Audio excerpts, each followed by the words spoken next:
বাংলাদেশে পেঁয়াজ বেচতে না পেরে দিশেহারা হয়ে সড়কে পেঁয়াজ ফেলে গড়াগড়ি করতে দেখা গেছে ভারতীয় এক ব্যবসায়ীকে। সপ্তাহখানেক আগের চিত্র এটি। 8 रुपए किलो प्याज बेचा है। 4 दिन से खेत में बारिश में प्याज निकाला है। আবার লোকসানের কথা বলতে গিয়ে আবেগাপ্লুত হয়ে কান্নায় ভেঙে পড়তেও দেখা গেছে অনেক ব্যবসায়ীকে। ওরা বলছে যে পরিমাণ বাংলাদেশে পেঁয়াজ আছে আমাদের চলে যাবে, আমরা এখন আপাতত নিচ্ছি না, যদি নিই তো পরবর্তী আমরা জানাবো।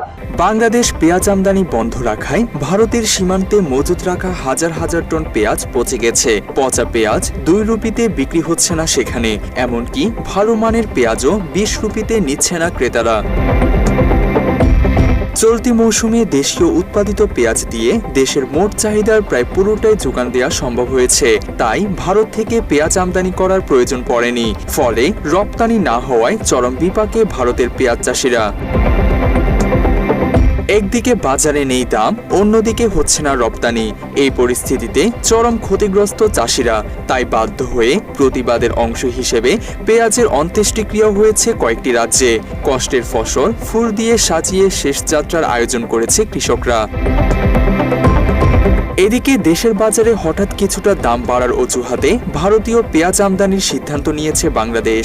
ভারতের কান্না থামাতেই সেখান থেকে পেঁয়াজ আমদানি করা হচ্ছে কিনা তা নিয়ে নানা মহলে উঠেছে প্রশ্ন। এ নিয়ে খোলা যুক্তি দিয়েছেন কৃষি উপদেষ্টা জাহাঙ্গীর আলম চৌধুরী।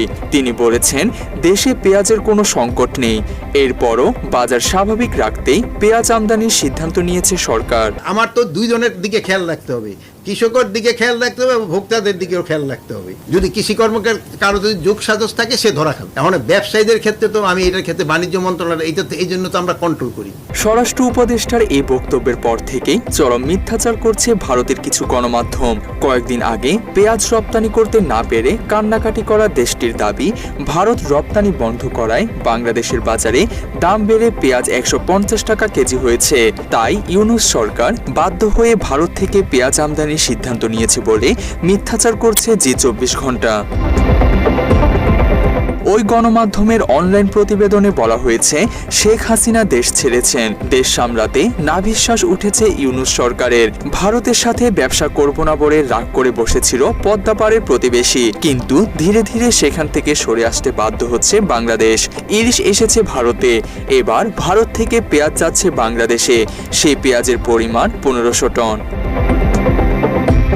নিজ দেশের কৃষকদের কান্না লুকিয়ে ভারতীয় মিডিয়া মিথ্যাচার করলেও বাস্তবে বাংলাদেশে পেঁয়াজ উৎপাদনের যে সক্ষমতা রয়েছে তা দিয়ে বাংলাদেশের মানুষের চাহিদা পূরণ সম্ভব। বরং বাংলাদেশ 16 নভেম্বর থেকে পেঁয়াজ আমদানি বন্ধ রাখায় বিপাকে পড়তে হয়েছে সেখানকার পেঁয়াজ চাষিদের।